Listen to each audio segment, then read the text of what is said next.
Hello. Welcome. You know what? It isn't the morning, it's the afternoon. So I'm breaking the rules here. But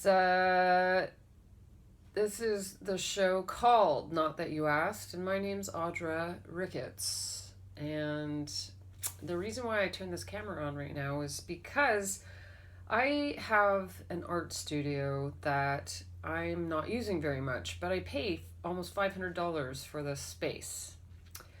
I have to travel 40 minutes minimum to get there across town through traffic, and gas costs $1 million, and I drive a big, huge car. So, I'm kind of wondering what the fuck that's all about.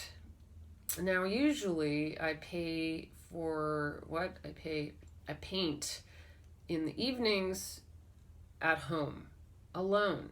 Now, when I got this new space, it's like there are other artists around. It felt really good, and I was painting more in the afternoon, which was a change, which is always good to try new things. And I used to enter that space before I went to Mexico, and I would feel like a lot of peace, and it felt very supportive, and I felt excited when I got up there. But for some reason, it's just not working for me right now. Maybe because every time I've tried to go over there, I get stuck in traffic. So by the time I get there, I'm just like, and I'm finding art supplies are really expensive.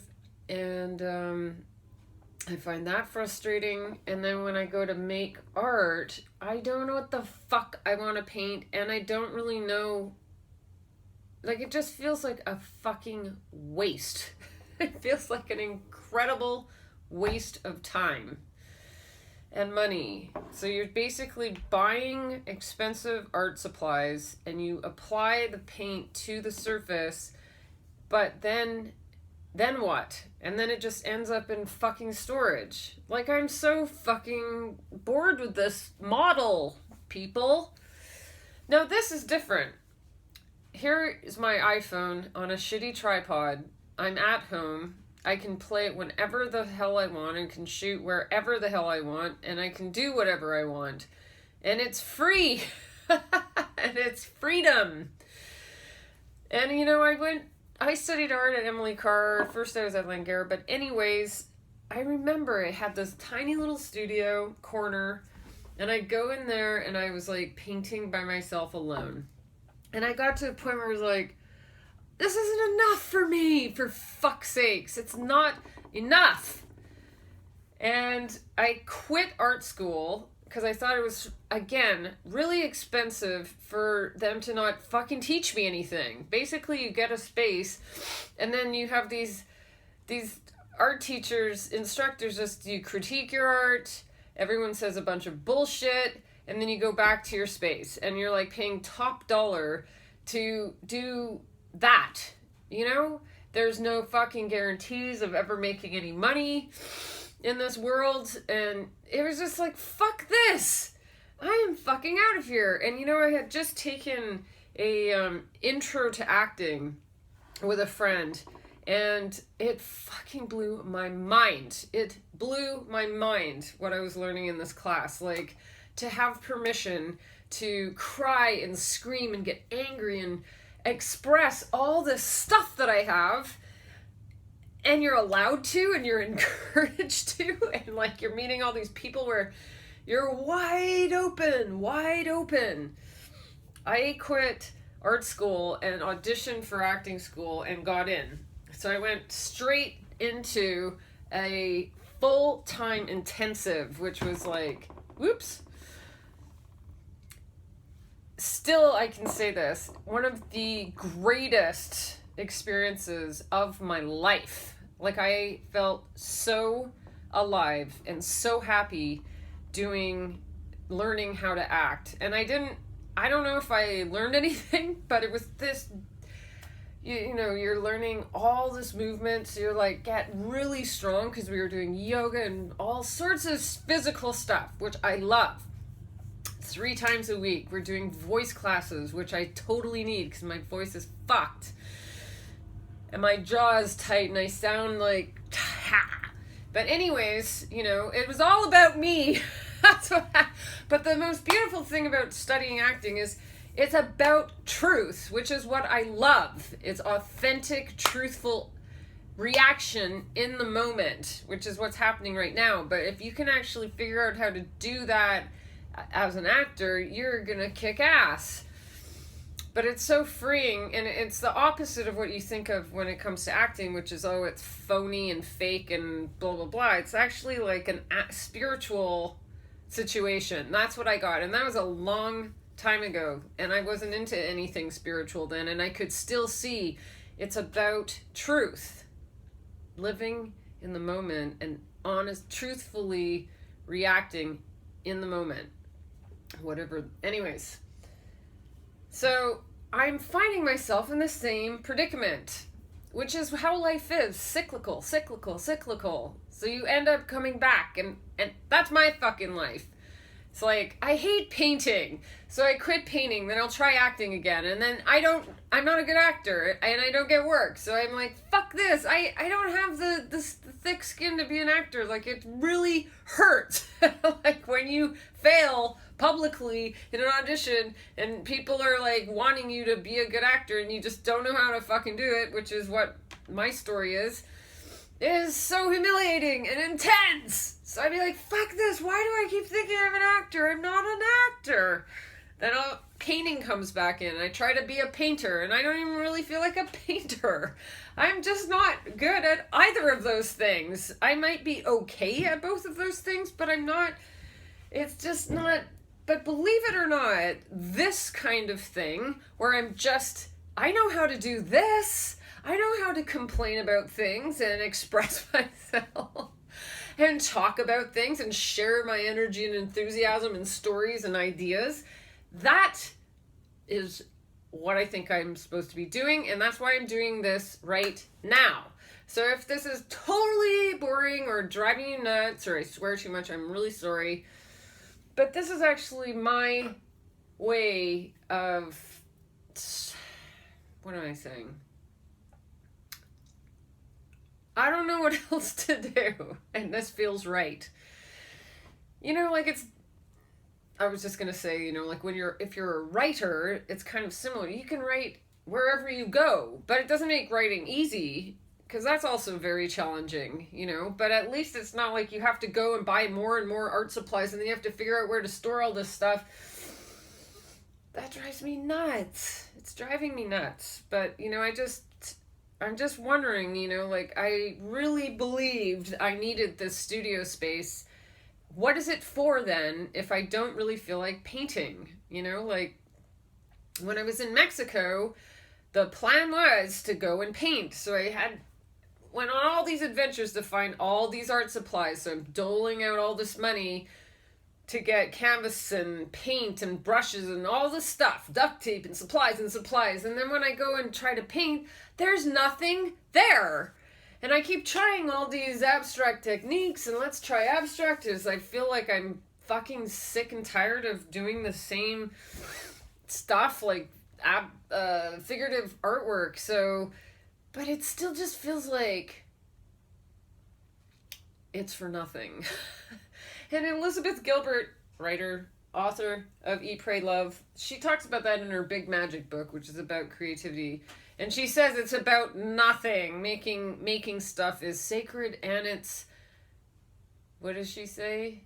It isn't sacred. Sacred and not sacred. You know, like, it can mean a lot to a lot of people, and obviously you hear some music that just, like, puts goosebumps all over your arms, or just makes you cry, or makes you dance. Like, of course art matters, but at the same time, maybe music's different, but what the hell is it for?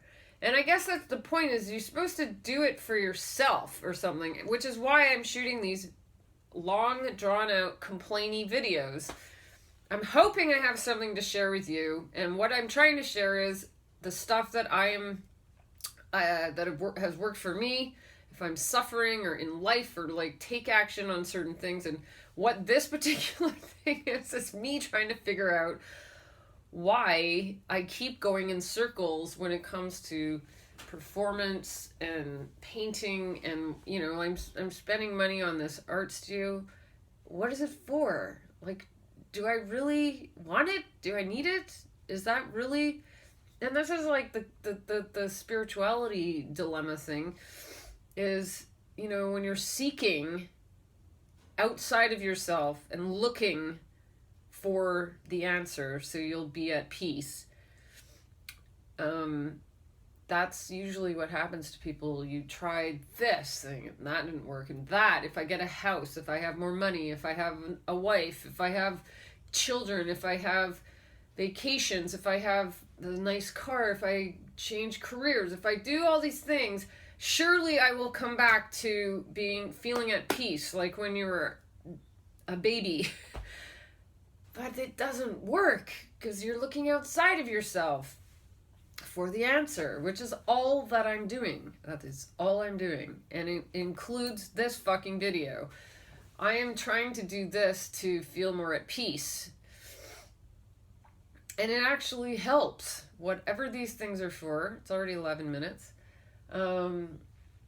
Talking this sort of thing out helps me. So I don't know if anyone's going to be listening to this, but it feels like it's important. But is it just me clinging and trying another thing, like painting, like acting, like something else? Like, will this help me? Will this complete me? Instead of knowing that I'm actually already complete. I just don't know that. Why is it set up that way? Why is it set up that we can't know who we really are? Why do we think we're these little egos and identities and suffer so much? Why is it set up that way? Apparently we're all one.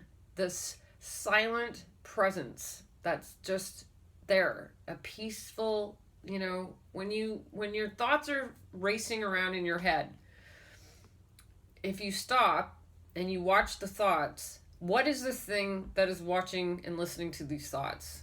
That apparently is who we truly are. But why the fuck don't we know this? What kind of design is this?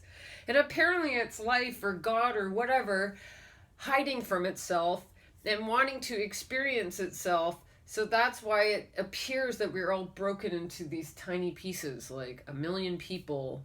And so, like, there's everything, and then there's this one thing, and I don't know what I'm saying, but it seems like a really stupid idea. Like, why don't I know who I am? Who I really am?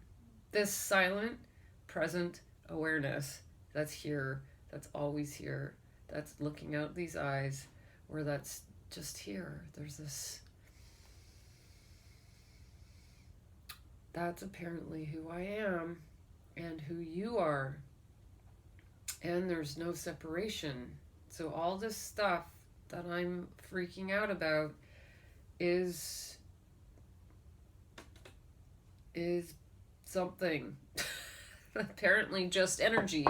If you look into anything, including this dense rock with a fine microscope, and you look into it, there's apparently more space here than matter. When you look at the tiniest particles that makes this up, there's actually more space between the particles than there is particles. So this seems like a solid object, but it isn't. But that's the thing. Like, why don't we know that? Like, if that's really the nature of reality, why does it seem like this is real? It's such a cruel game. I'm serious. I don't get it. Maybe because right now I'm struggling, and I have to stop struggling. So how is this helping you, sharing this fucking stuff?